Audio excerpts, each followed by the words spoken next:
If you're drawn to Japanese interiors, you're not alone.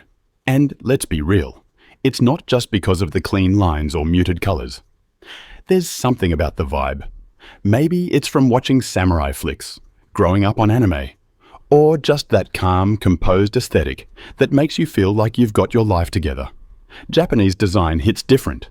It's structured without being stiff, minimal without being empty, and masculine without trying too hard. And no, it's not just a futon on the floor with a bonsai and a katana in the corner.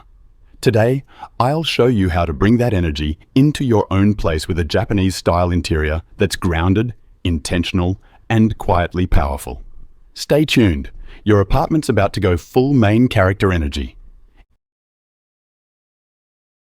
If you want a Japanese-style interior that feels masculine and grounded, the first rule is, get rid of your crap. Minimalism isn't just about aesthetics, it's about intention. Traditional Japanese design is rooted in the philosophy of Ma, which means the space between things is just as important as the things themselves. That means your clutter?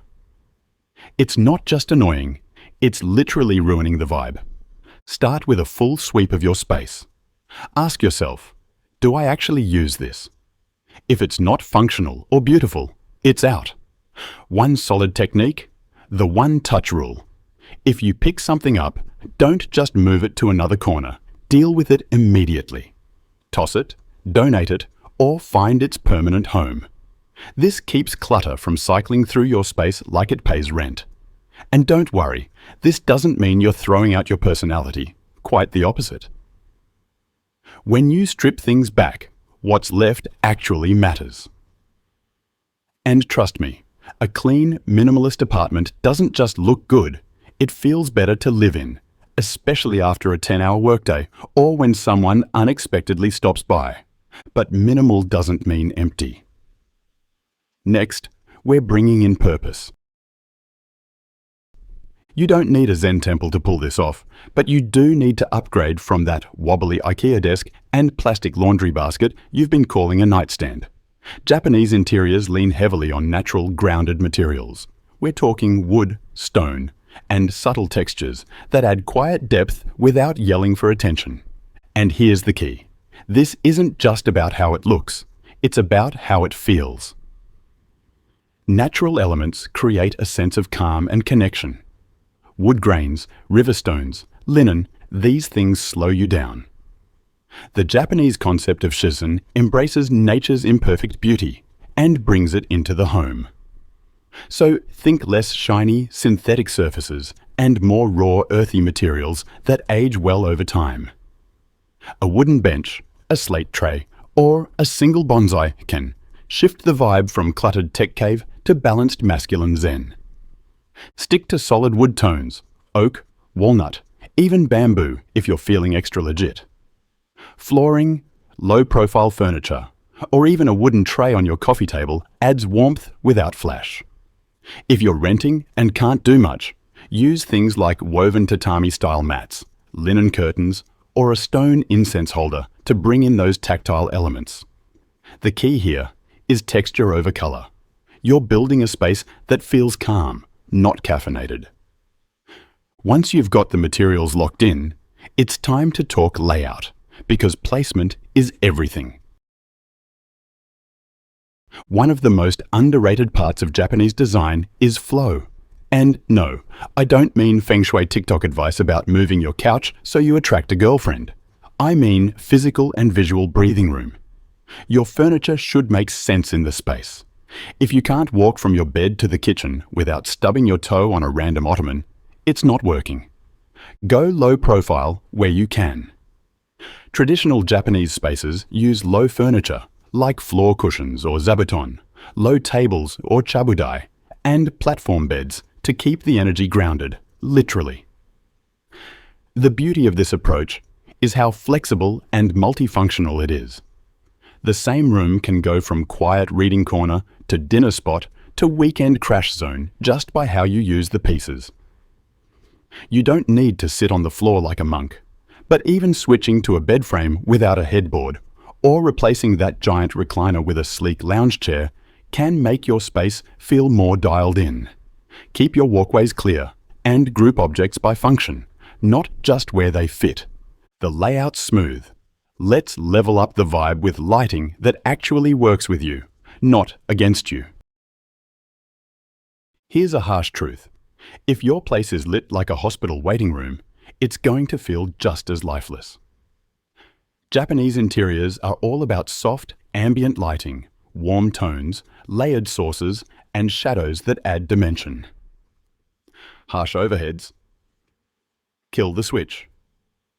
They're doing you zero favors. Beyond artificial lighting, think about natural light too. Japanese homes are designed to work with the sun, not fight it. Pull back those blackout curtains during the day. Use sheer linen panels instead, something that diffuses light without blocking it. Morning sunlight filtering through a fabric curtain changes everything. And in the evening, you want lighting in the 2700 Kelvin to 3000 Kelvin range, soft white, warm, almost like candlelight. Pair it with a lantern lamp, maybe one wrapped in rice paper or cloth. Subtle shadows, layered depth and warmth. It's not just lighting, it's atmosphere. Quick question for the guys who've already started tweaking their space. What's one thing in your apartment you think totally kills the vibe, but you haven't replaced yet? Drop it in the comments. I want to know what you're still wrestling with. Maybe it's that giant beanbag chair or the Marvel poster. We've all got that one "I'll fix it later" item. Now, let's talk color, because even minimalists need a palette. Here's where most dudes trip up. They think neutral colors equals bland. But Japanese interiors prove that neutral tones can still hit hard, if you do them right. We're talking charcoal, sand, slate, olive, off-white, colors that don't shout, but speak with quiet confidence. The trick? 60-30-10 rule.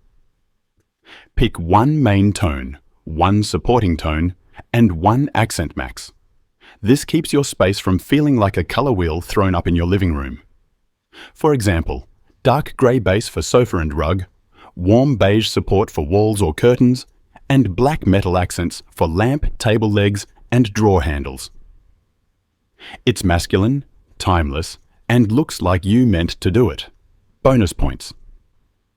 If your bed sheets are anything but neon blue or anime themed, you know who you are. If you want more texture without adding chaos, play with materials instead of more color. A slate-colored linen curtain, a matte black ceramic vase, or a rough stone tray adds depth without breaking your palette. Japanese interiors rely on subtle shifts in texture and tone, not loud contrast, and that's what keeps the space calm, clean, and masculine without trying too hard. And if you've made it this far, we're not done, because now it's time to add soul to the space. Japanese interiors aren't about being flashy. They're about meaningful simplicity. That means fewer decorations, but each one has weight. Think a single bonsai tree, a hand-thrown ceramic mug, or a monochrome print with actual intention behind it, not a $6 motivational quote canvas from Amazon. Give a nod to Japanese culture without going full cosplay. Remember to do it with respect and understanding. Avoid the cliché anime poster wall or random katana hung over your couch. Instead, bring in pieces with real craftsmanship and cultural value. A kakejiku or wall scroll with Japanese calligraphy. A simple ikebana flower arrangement, a tokonoma-style niche where a single object or piece of art is featured. Even your tea mug can become a design piece if it's made with care and tells a story. You can even add a photo of a place you've traveled, or want to go, that ties into them. The goal is to incorporate the culture and aesthetic while making it your own. That's the kind of detail that hits differently when someone walks into your place. These details make your space personal without cluttering it. It shows restraint and respect, which are basically cornerstones of both Japanese design and being a solid man in general. Now that you've curated the pieces, let's end on the principle that pulls it all together. Here's the part no one talks about in other videos. Wabi-sabi. It's not a design trend, it's a worldview. Wabi-sabi is all about embracing imperfection, transience, and the quiet beauty of things that are weathered, natural, or incomplete. It's the opposite of showroom perfection. That means the nicked ceramic bowl you bought from a local market? That's part of the story. The slightly uneven edge on your handmade shelf? More character, less IKEA catalogue. This idea isn't just aesthetic, it's mindset. A wabi-sabi space feels calm because it doesn't try to be flawless. There's a humility to it. It tells you it's okay if your life isn't 100% put together, as long as it's honest. That aged wood table, the linen sheets that get softer over time, the scuffed leather chair that's shaped to your body, that's the point. Wabi-sabi is lived in elegance, and it adds a kind of masculine wisdom to your space that flashy decor just can't touch. This principle says, stop chasing perfection. Wabi-sabi is also what makes all the other design choices here feel complete. The muted palette, natural textures, intentional layout, they all create a home that grows with you, not one that looks frozen in time. It's a reminder that your place doesn't need to be perfect to feel powerful. It just needs to reflect the real you, evolving and grounded.